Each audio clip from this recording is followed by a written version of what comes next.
How many times have you been waiting for a game to release, and then when it finally comes, you're left utterly disappointed by what you've received? I know that I have. Time and time again. Let's start by defining what AAA games are. These are the big-budget, high-profile titles developed and published by major companies. Think of your favorite blockbuster franchise like Call of Duty, Assassin's Creed, or FIFA. While these games often deliver stunning graphics and immersive gameplay, their overwhelming presence in the industry has led to several negative consequences. One of the most pressing issues in AAA titles is how often they prioritize safe designs to ensure mass appeal, leading to a lack of innovation and creativity. As a result, we're seeing a flood of sequels, reboots, and copycat games, stifling the diversity and originality that once defined the gaming landscape.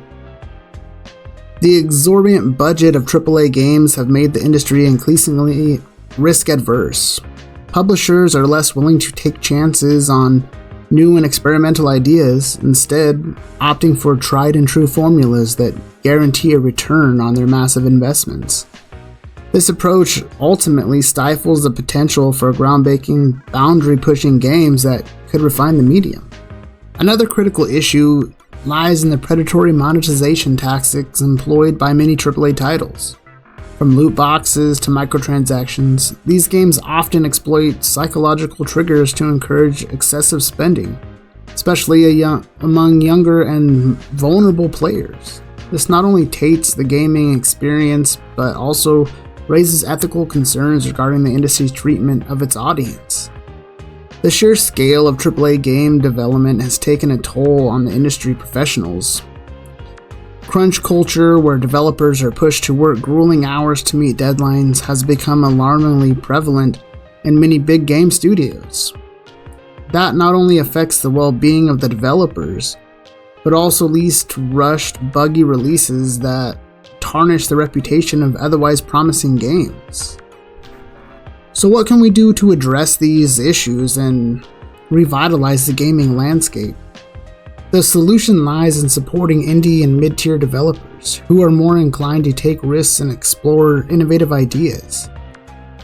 By campaigning a diverse range of games, we can foster a healthier, more vibrant industry that thrives on creativity and originality.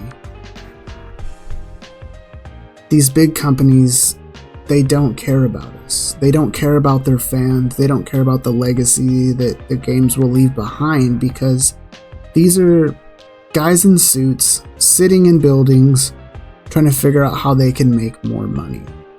They don't care about the little guy anymore.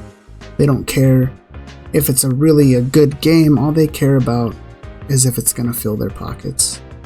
And I know we've talked about money a lot in this video, but that's the main reason for these AAA companies.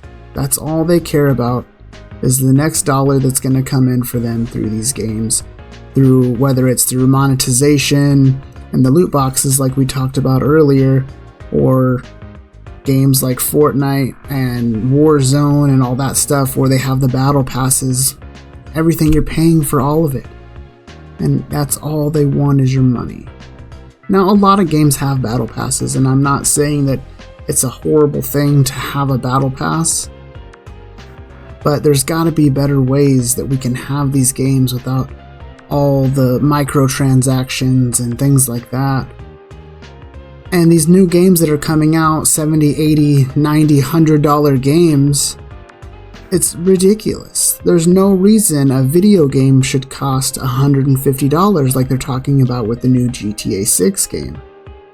It is absolutely out of control. I know for me, it's not a game that I'm going to buy at that price, because I'm not going to spend $150 on a video game.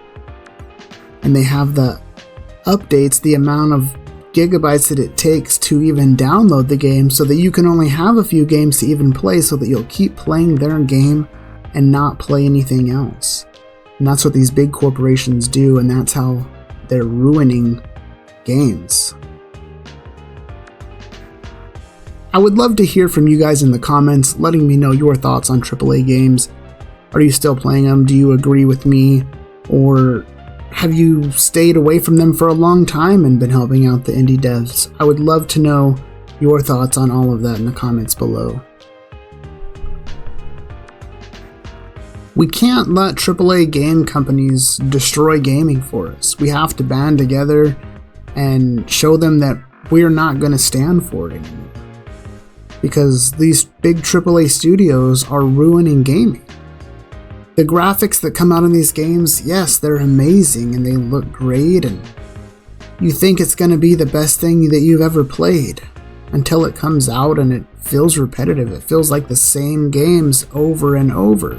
If you look at the Madden franchise, for example, it's just rinse and repeat every single year for Madden, and yet we keep buying these games.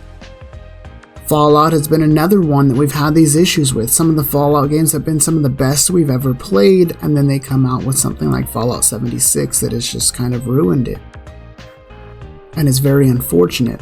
We had games like Cyberpunk where it looked amazing and turned out to be complete garbage on release because it wasn't ready. It was filled with bugs and ruining the game.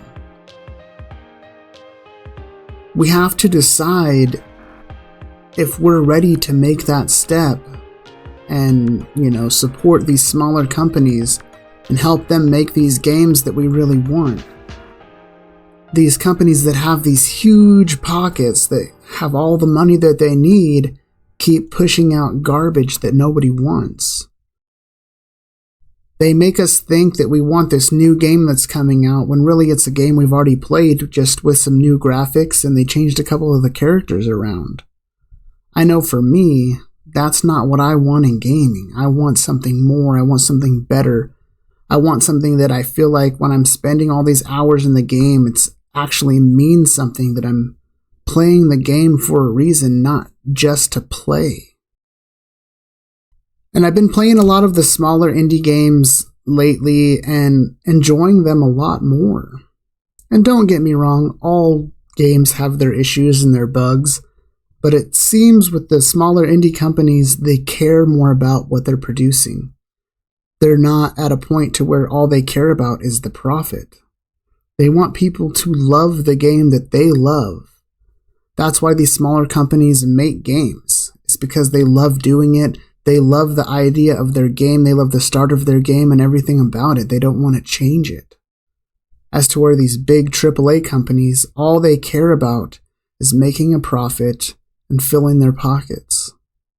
So stop supporting the big AAA companies if you want to have better games, because then they will have to get it together and come out with something that people actually care about and want to play.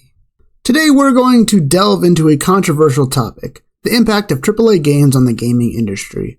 While these big budget titles have given us some incredible experiences, there's a darker side to their dominance that's affecting the entire gaming landscape.